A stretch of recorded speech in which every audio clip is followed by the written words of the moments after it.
Oi gente, tudo bem com vocês? Então no vídeo de hoje a gente vai falar aqui sobre os 4 piores ativos da minha carteira agora no ano de 2020. Há umas 2 semanas atrás, 3 semanas atrás, eu fiz um vídeo falando dos 4 ativos que mais se valorizaram na minha carteira e como eu já esperava, né, que vocês são todos safados, o primeiro comentário aqui, o comentário mais votado com 356 votos foi: Fábio, o vídeo é muito bom, não sei o que, mas faz um vídeo aí das ações que mais desvalorizaram na sua carteira, porque afinal de contas, né, vocês gostam mesmo é de ver o WoW. Então vamos falar aqui sobre os 4 ativos que mais se desvalorizaram na minha carteira no ano de 2019, lembrando que eu tô pegando aqui como base o fechamento de novembro de 2019, porque eu tô gravando aqui no meio de dezembro, então achei melhor pegar ali o fechamento de novembro, beleza? Então se eu sou a primeira vez aqui no canal, seja muito bem-vindo, meu nome é Fábio, eu sou analista de valores imobiliários e se você tem interesse nesse tipo de conteúdo, clica aqui embaixo se inscrever e no sininho para você ser notificado todas as vezes que eu postar vídeos novos.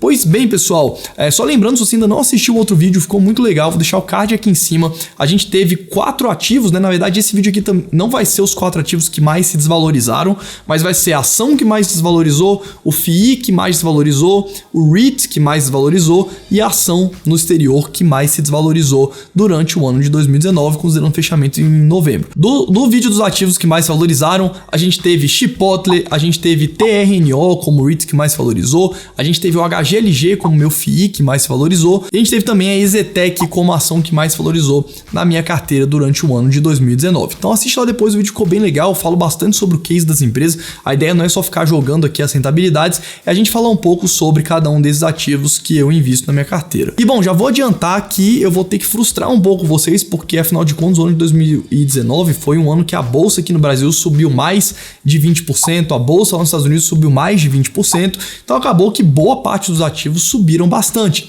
E no caso aqui, começando pelo ativo que menos caiu, ou que na verdade teve até uma valorização positiva, que foi o KNRI. O FII que menos rendeu na minha carteira esse ano foi o KNRI11, que é o Kinea Renda Imobiliária, que tem uma valorização de 26,1% agora no ano de 2019, contra 23% do IFIX, que é o índice de fundos imobiliários. O KNRI é um fundo que historicamente ele possui imóveis de qualidade muito alta, ele possui imóveis com vacância baixa, imóveis que são fáceis de serem alugados, ele tem boa parte dos seus contratos de forma atípica dos contratos de galpões logísticos, então assim, ele é um FII que tem um perfil de risco muito baixo, ele até tem uma volatilidade um pouco menor do que a dos seus pares, ele normalmente negocia com um prêmio em relação aos seus pares, principalmente por causa dessa segurança, dessa estabilidade maior, e ele tem um retorno muito parecido ali com o do IFIX, um pouquinho melhor. Agora, o que é interessante de a gente falar do KNRI é que, e não só do KNRI, mas dos fundos que são multi de uma forma geral, fundos com muitos imóveis, muitos inquilinos, muitas regiões, é muito difícil você ter um fundo que performe muito mal. Se você pegar durante o ano de 2019 os FIIs que menos performaram com variações negativas drásticas, os fundos que compõem o IFIX, a gente vê que os fundos que tiveram a pior rentabilidade são normalmente os FIIs que possuem um único imóvel e poucos inquilinos, porque a saída de um ou outro inquilino influencia muito na receita do fundo e influencia bastante nos rendimentos, então o mercado precifica isso de forma muito mais abrupta. Então, tendo FIIs diversificados, você consegue ter sempre uma rentabilidade muito próxima da média dos FIIs, e quando você investe em FIIs monoimóveis, você também vai ter uma rentabilidade parecida se tudo der certo, mas se as coisas derem errado, você tem um upside negativo muito maior. Por isso que a minha carteira possui só fundos multi, eu não invisto mais em fundos monoimóveis, já tive vários fundos monoimóveis lá no passado, mas a minha carteira foi se adaptando para ter só fundos multi por esse motivo. Porque no fundo imobiliário, no final das contas, o que eu quero ali deles é segurança, previsibilidade dos fluxos de caixa dos recebíveis dos aluguéis, que são mensais, e nenhuma variação brusca, nem para cima nem para baixo. Para correr risco, eu corro no resto da minha carteira, nas ações e nos investimentos no exterior. Então os FIIs eu tento ter bastante tranquilidade, porque é para isso que eles servem no final do dia. Não é um investimento imóvel, não é um investimento para você ter um ganho tão exorbitante, a não ser que você faça desenvolvimento, mas se for para ter desenvolvimento, eu prefiro ter incorporadoras na bolsa, como é o caso da EZTEC, que deu mais de 100% no ano de de 2019, então eu adoto pessoalmente essa estratégia, né? Que é uma estratégia meio que barbell, como dizia o Nassim Nicholas Taleb, né? Onde você não tem muito risco, não é para ter muito risco mesmo, então os FIIs eles têm um perfil de risco baixo, tem isenção fiscal e tudo mais, e na parte de risco você vai lá, se você quer risco, você toma algo que tem risco realmente maior. Dos REITs, né, que é a outra classe de ativo, o REIT que menos performou na minha carteira foi o VTR, que é o Ventas, é o nome do REIT. Ele deu uma rentabilidade de 0,44% no ano, contra uma rentabilidade do índice de REITs no mesmo período de 27,58%. Então, enquanto o índice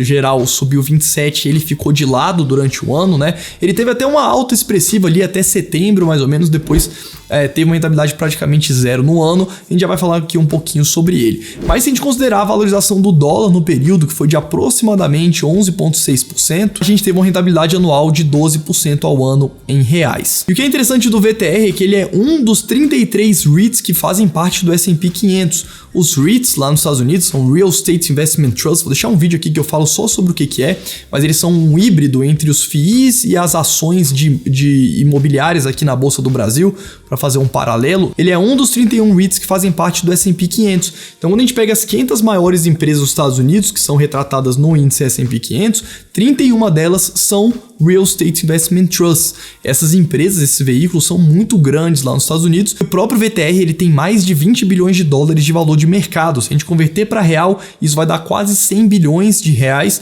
que é maior do que quase todas as ações da Bolsa aqui do Brasil, né? Pelo menos ali, eu acredito que se fosse uma ação brasileira, estaria ali entre as 10, 15 maiores empresas do Brasil. Então, ele é um REIT muito grande, ele é um REIT de healthcare, que a gente chama, que é de saúde, né? A gente tem vários tipos de REIT de saúde lá nos Estados Unidos, e ele investe majoritariamente em senior housing. Senior housing são centros de convivência, né? Não são asilos especificamente, mas são lugares onde idosos se mudam para morar lá nos Estados Unidos, e eles oferecem algumas atividades de recreação e algumas atividades para os idosos terem uma vida com uma qualidade maior. Então, basicamente, senior housing, principalmente o senior housing do VTR, são senior housing que não tem atendimento médico, né? Não é aquele senior housing que tem o que a gente chama de nursing, que é para cuidar do paciente, né, que tem algum tipo de enfermagem. Não, a maioria do fundo são imóveis em centros de convivência para os idosos morarem, porque muitas vezes lá nos Estados Unidos é comum, os filhos saem de casa, se mudam para outra cidade e acabam que os idosos acabam ficando muito sozinhos na cidade. Então é comum terem esses centros, né, e muitas vezes dentro da cidade. O próprio VTR tem um imóvel que fica lá em Manhattan, que é uma região muito legal, até a região onde o Casey Neistat tinha um apartamento quando ele morava em Nova York, ele morava lá. Então é um bairro muito bom em Nova York, e aí tem um prédio lá que tem só esse objetivo. Esse REIT tem 1.200 propriedades espalhadas pelos Estados Unidos, Canadá e Reino Unido. E boa parte da receita, 54% da receita operacional desse REIT vem de senior housing. 19% vem de medical office, que basicamente são hotéis que são perto de hospitais. Então, normalmente esses imóveis eles são destinados a idosos que estão em alguma situação delicada, que não estão diretamente na UTI, mas eles também não podem ficar em casa sozinhos. Então, eles ficam em um imóvel que fica muito perto de um hospital para qualquer emergência você ter o apoio médico. 8% de Research and Innovation. O REIT ele também é dono de algumas propriedades que são alugadas para centros de pesquisa e desenvolvimento dentro e perto de faculdades nos Estados Unidos. Então 8% da receita dele vem desse tipo de imóvel. 6% somente de hospitais, então ele também tem uma participação em alguns hospitais. E 6% em centros de reabilitação. Então ele é um REIT bem diversificado, ele é um REIT que basicamente não tem um risco muito grande, ele não é um REIT que tem uma alavancagem tão alta, e ele é um REIT que vem apresentando melhoras nos resultados desde que ele foi aberto na bolsa. Então é um REIT que eu tenho uma posição muito tranquila, mesmo ele tendo ficado de lado ali durante o ano de 2019. No último release, eles soltaram um guidance de resultado um pouco menor do que eles vinham apresentando anteriormente, então acredito que essa correção no preço das cotações ali tenha sido nesse sentido. Mas é um REIT que continua apresentando seus resultados de forma consistente, é um REIT que vai continuar tranquilamente na minha carteira para o longo prazo. O próximo ativo aqui, que foi a Stock, a ação no exterior que menos performou na na minha carteira foi a Brinker International, IT, o código de negociação dela. É uma ação de uma empresa de franquias, é uma small cap lá nos Estados Unidos. A empresa tem um pouco mais de $1 bilhão de valor de mercado, então é uma empresa bem pequenininha. No ano, ela deu uma rentabilidade de menos 0,22% contra 25,27% do S&P 500. Então, enquanto ela ficou ali com resultado neutro no ano, o S&P 500 subiu mais de 25%. Então, foi a ação da minha carteira lá que menos performou no ano. E a Brinker International, ela é dona, ela opera e ela tem franquias de 1.600 lojas que basicamente são de duas redes de fast food. De uma rede de fast food que chama Chili's, não sei se você já foi nos Estados Unidos, provavelmente você já deve ter conhecido, é uma rede de fast food mexicano, é uma rede de fast food muito forte nos Estados Unidos. A comida deles eles dão essa pegada também muito parecida com a do Chipotle, de comida fresh, né, fresh food, os ingredientes frescos e tudo mais, só que ele não é um fast food que você vai lá pegar a comida e vai embora, né, ele é um restaurante onde você senta, faz o pedido, pede a conta e tudo mais. E eles também são donos da rede Maggiano's Little Italy, que tem uma pegada muito parecida também, só que é uma franquia de comida italiana. Então é muito tranquilo. Eles tiveram alguns problemas por uma expansão que eles fizeram alguns anos atrás de muitas franquias. Algumas franquias não conseguiram se desenvolver. Então eles acabaram comprando 116 franquias durante o ano de 2019 por $99 milhões e atualmente das 1.600 lojas, praticamente 1.200 lojas são operadas e são de propriedade da rede, né? O restante das 400 são outras franquias. E é interessante também de observar que a empresa tem unidades em 34 países diferentes. E durante o ano de 2019 a gente também observou uma leve queda na receita da empresa e também um aumento do CPV, né? Então, junto com esse turbilhão, a empresa acabou andando com os resultados um pouco de lado. Agora, é interessante de observar o seguinte: se a gente for ver os resultados, a receita da empresa do ano de 2015 até o ano de 2019, a gente teve uma queda bem drástica. Em 2015, a receita da empresa era de 197 milhões, em 2016 de 201 milhões, em 2017 de 150 milhões, 2018 125 milhões e 2019 154 milhões de dólares. Só que olha que interessante, nesse mesmo período, o lucro por ação saiu de $3,12 para $4,04, ou seja, enquanto a receita caiu 25%, mais ou menos, né, o lucro da empresa cresceu 25%. Isso porque nesse período a empresa foi recomprando ações ao longo dos anos. Então quando você continua acionista da empresa, sua participação na empresa vai aumentando e a sua participação no lucro também aumenta sem você fazer nada, porque a empresa está recomprando os ativos na bolsa e ela está aumentando a sua participação. Então, em 2015, a gente tinha ali aproximadamente 63 milhões de ações em circulação e em 2019, 38 milhões de ações em circulação. Então, apesar da empresa ficando mais enxuta ao longo dos anos, né, até diminuindo o seu resultado operacional de receitas, né, receitando muito menos, o lucro do acionista acabou subindo porque a empresa ficou mais redonda, né? Ou seja, ela conseguiu recomprar as ações e entregar mais valor através da recompra e através da diminuição das suas operações do que se ela tivesse feito de outra forma, provavelmente.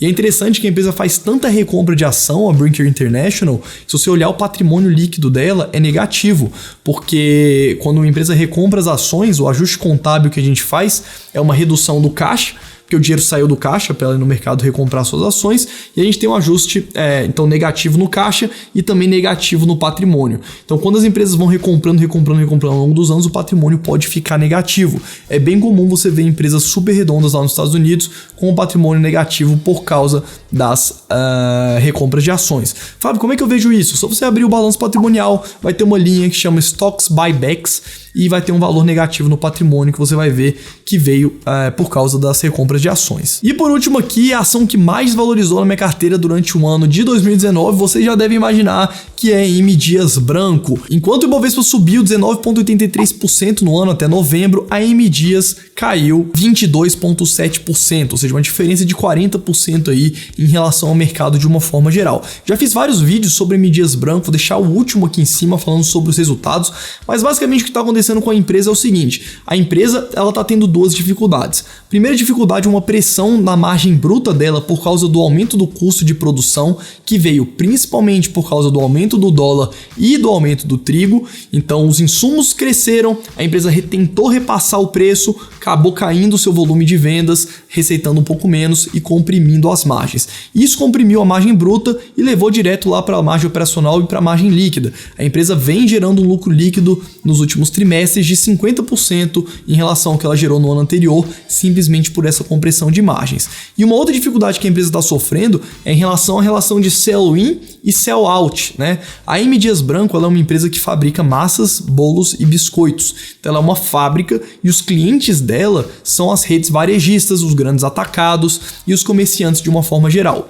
Então a dificuldade dela é fazer a venda para o comerciante, que a gente chama de sell-in, tá vendendo para dentro, e o sell-out é a venda do comerciante para o consumidor final. Você, quando vai no supermercado, compra um biscoito da Piraquê, uma massa da Adria, você está fazendo o sell-out. Então, os estoques dos seus clientes, das redes de supermercados, vieram caindo bastante e agora a empresa tem que conseguir repor esse estoque e fazer vendas a preços atrativos frente ao que os seus concorrentes estão oferecendo para as grandes redes de supermercado. É importante saber, M. Dias, que a empresa depende da compra dos seus produtos, né? Os supermercados precisam comprar os produtos dela para ela continuar receitando e ela tem essa dificuldade de fazer esse casamento da venda do supermercado com a venda para os clientes, sempre a preços atrativos e sempre a preços competitivos. Eu falei bem mais a respeito sobre isso no vídeo que eu deixei ali atrás, então dá uma olhadinha lá depois para você saber. Mas basicamente a M. Dias é uma empresa também que eu tenho uma posição muito tranquila, uma posição até relevante na minha carteira, não é uma posição pequena, mas é uma posição que eu estou confortável com ela. A empresa continua gerando muito caixa, a empresa continua gerando muito lucro, mas ela está passando por algumas dificuldades, né? Quando a gente investe por longo prazo, é normal no meio do caminho as empresas terem dificuldade, né? Nenhuma empresa só melhora os resultados ao longo dos anos. Vai passar anos melhores, anos piores. Eu estou muito tranquilo com a gestão da M. Dias e com a capacidade dela de superar essas dificuldades. Lembrando também que a minha carteira hoje tem mais de 60 ativos, então é uma carteira bem diversificada. Eu tenho ETFs no exterior, tem muito ativo no exterior, REITs, ações do Brasil, fundos imobiliários. Então essa diversificação grande me dá tranquilidade para ver as empresas passando por dificuldade e continuar aportando. Acho que essa é uma das grandes vantagens de você ter um portfólio diversificado, é você não ficar se preocupando muito quando uma determinada empresa, sua carteira, ela tem uma piora nos resultados, porque você vai estar diversificado em vários outros ativos. Beleza? Então pelo vídeo de hoje é isso, espero que vocês tenham gostado, deixem o seu like, compartilhem o que vocês acham que tem interesse e eu vejo vocês no próximo vídeo.